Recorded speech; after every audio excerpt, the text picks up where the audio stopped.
हितों के रक्षण के लिए बनाया गया था। ये एक विकसित भारत की स्पर्धा, एक दौड़ शुरू होने के बाद अमृत काल के प्रथम चरण में बनाया गया है और भारत के हितों के लिए मान्यवर इसको बनाया गया है। ये चारों नियमों में अंतर्निहित निरंतरता और उद्देश्यों की समानता के साथ ढेर सारे ओवरलैपिंग थे, इसको हमने कम किया है। एजेंसियों के बीच में समन्वय की कमी को भी समाप्त किया है। डेटा प्रबंधन और सत्यापन दोनों की जटिलता को भी हमने समाप्त कर दिया है और दस्तावेजीकरण की दोहरी प्रक्रिया को भी हमने समाप्त कर दिया। कानूनों के बीच में जो विरोधाभासी प्रावधान थे, जो एक कानून में ठीक थे दूसरे कानून में ठीक नहीं थे, वो समाप्त कर अधिकारों के क्षेत्र की स्पष्टता भी हमने कर दी है। यात्रियों और अधिकारियों के लीगल कंफ्यूजन को एक साथ एक ही बिल चारों बिल के लीगल कंफ्यूजन को, कानूनों के लीगल कंफ्यूजन को समाप्त कर देगा और एक ही अपराध के कई दंड कई जगह पे अलग अलग कानून में थे, इसको भी स्ट्रीमलाइन कर एक ही कानून में लाया गया है। मान्यवर, ये व्यापक कानून अनुपालन के बोझ को भी बहुत हल्का करेगा। मान्यवर, मैं इस बिल की मुख्य प्रावधानों पर बात करना चाहता हूं। भारत में प्रवेश, ठहरने और बाहर जाने के लिए वैध यात्रा दस्तावेजों की अनिवार्यता को हमने आवश्यकता यहां पर ठीक कर दी। अप्रवासन ब्यूरो का गठन हुआ है। भारत में प्रवेश और ठहरने की अनिवार्यता आवश्यकताओं का उल्लंघन करने वाले किसी भी व्यक्ति को गिरफ्तार करने की शक्तियां भी इस कानून के अंदर हमने दी। भारत से किसी विदेशी को हटाने की भी शक्तियां दी।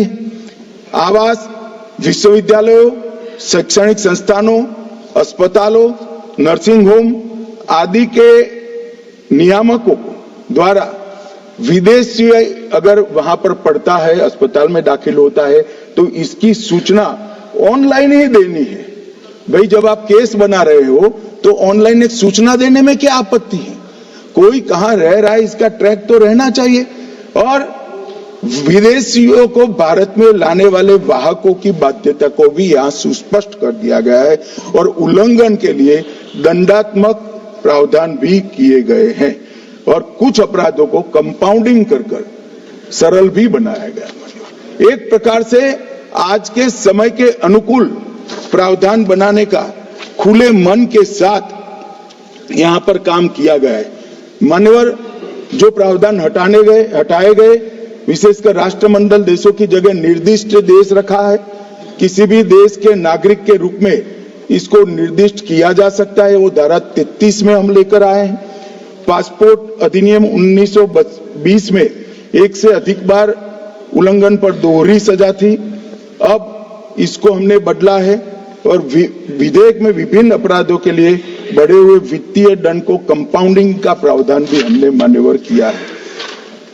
अप्रवास एवं विदेशी विषयक विधेयक में मौजूदा कानूनों का एकीकरण और सरलीकरण किया है और उसको बहुत स्टडी के बाद समेकित, संक्षिप्त, सरल और ठोस बनाने का काम किया है।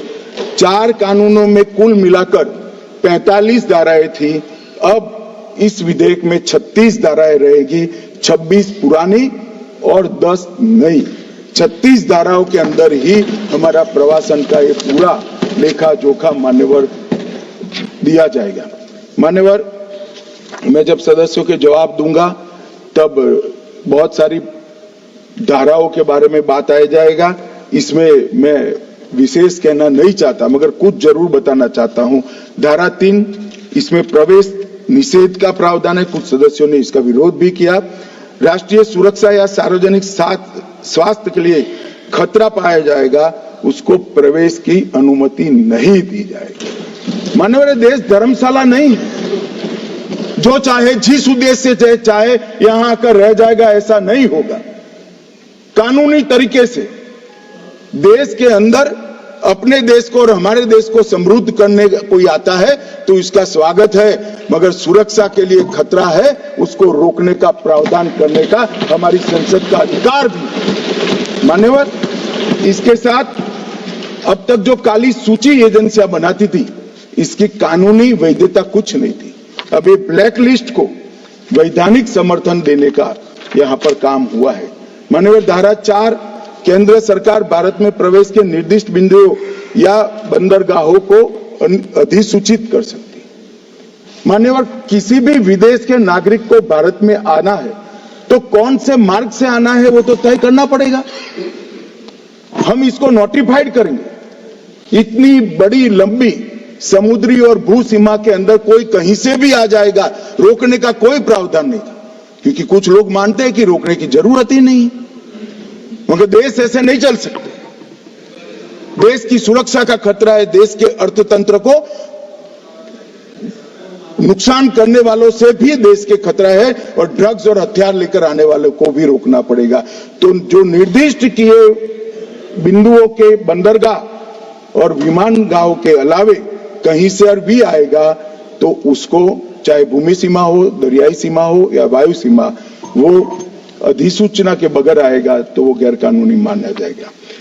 ब्यूरो ऑफ इमिग्रेशन, उसकी व्याख्या धारा 5 में की है। धारा 6 में विदेशियों के पंजीकरण की बात की गई है।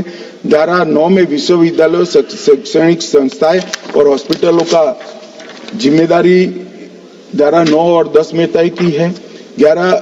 धारा 11 में संरक्षित या प्रतिबंधित क्षेत्र के निषिद्ध स्थानों का दौरा भी रोका गया है। अभी कोई सदस्य कह रहे थे उसको क्यों रोकना चाहिए। हमारी सीमा पर कुछ संवेदनशील स्थान है, वो दुनिया भर के लिए खुले नहीं छोड़ सकते। हमारी सेना के इंस्टॉलेशन है, वो दुनिया भर के लिए खुले नहीं छोड़ सकते हैं। और ये आज का नहीं है, जब आप सरकार में थे तब का है, मगर वो गैर कानूनी तरीके से होता था। अब हमने उसको कानूनी बनाया है, क्योंकि हम में हिम्मत है रोकने की। मान्यवर,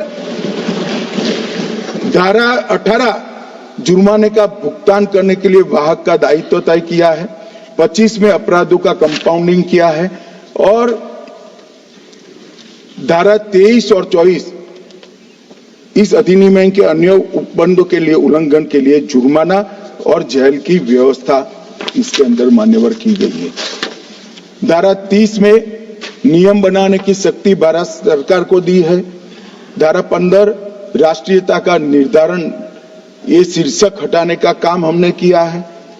धारा 7 बायोमेट्रिक जानकारी लेने को कानूनी बनाया गया है, और एक प्रकार से पूरी व्यवस्था को वैज्ञानिक तरीके से एक कानून में बांधने का काम किया है। मान्यवर, वीजा की प्रक्रिया बहुत पुरानी है, और ये हम जो सुधार लेकर आए हैं वो कोई नए नहीं है। 2000 देश में 5 देशों के नागरिकों को पर्यटन वीजा ऑनलाइन देने की शुरुआत हुई। 2010 से 14 के बीच में 7 देशों को बढ़ाया गया, और अब ये सुविधा 169 देशों तक हमने की दी है कि आप आइए, आपका स्वागत है, आप टूरिज्म बढ़ाइए। मगर रजिस्ट्रेशन तो करना पड़ेगा ना, कि वो विदेश से इस देश में इतने समय के लिए आए। कोई हमेशा के लिए नहीं रह सकता, इस देश का नागरिक नहीं बन सकता है। इसको रोकना पड़ेगा। आपके समय में सिर्फ 10 देशों तक था, उसको हमने 169 देशों तक पहुंचाने का था। मान्यवर, 31 नामित अंतर्राष्ट्रीय हवाई अड्डे और 6 प्रमुख बंदरगाहों अराइवल ऑन वीजा देने का काम हमने किया है, और 2023 में आयुष वीजा की नई श्रेणी भी शुरू की है। अब ई वीजा की सुविधा 9 उप श्रेणियों के लिए की जाएगी। ई पर्यटन वीजा, ई व्यापार वीजा, ई चिकित्सा वीजा, ई चिकित्सा परिचारक वीजा, ई आयुष वीजा, ई परिचारक वीजा, ई छात्र वीजा और ई छात्र आश्रित वीजा। ये सारी श्रेणियों में ई वीजा का प्रोविजन कर विदेशियों को आने में हमने सरलता की है। जो लोग कहते हैं कि रोकना चाहते हैं, हम रोकना इसी को चाहते हैं जिनके उद्देश्य ठीक नहीं है। ये कहते हैं कौन तय करेगा, तो जो सरकार होगी ये तय करेगा। हमारी सरकार है तो हम तय करेंगे। कौन तय करेगा का क्या मतलब? भारत सरकार तय करेगी। कौन कर सकता है? कोई विदेश की सरकार करेगी? क्या विचार है? कौन तय करेगा? भारत सरकार तय करेगी, क्योंकि हम भारत सरकार में है तो हम तय करेंगे। मान्यवर आयुष वीजा, इसकी श्रेणियों की भी संख्या बढ़ाई है और अवैध प्रवासी और ओवरस्टे की निगरानी के लिए अप्रवास वीजा और विदेशी पंजीकरण के ट्रैकिंग की एक सिस्टम IVFRT, इसको भी अब कानूनी आधार देने का काम किया है। मान्यवर, सभी अप्रवासन पोस्ट पर भारतीय मिशन FRRO और FRO, इसको एंड टू एंड एकीकृत सिस्टम से जोड़ने का काम हमने पूरा कर दिया है। देश भर के 750 से ज्यादा जिलों में DPM जिला पुलिस मॉड्यूल पोर्टल भी हमने शुरू कर दिया है, जो फॉरेनर्स आइडेंटिफिकेशन पोर्टल के नाम से जाना जाता है। और हमने कई प्रकार की अप्रवासन चौकियों का आधुनिकीकरण के लिए भी योजनाएं लाए हैं। अब उसकी संख्या बढ़कर 114 हो गई है मान्यवर, और एक जमाने में 4 से 5 मिनट लगता था, अब 1.5 से 2 मिनट लगता है। और FT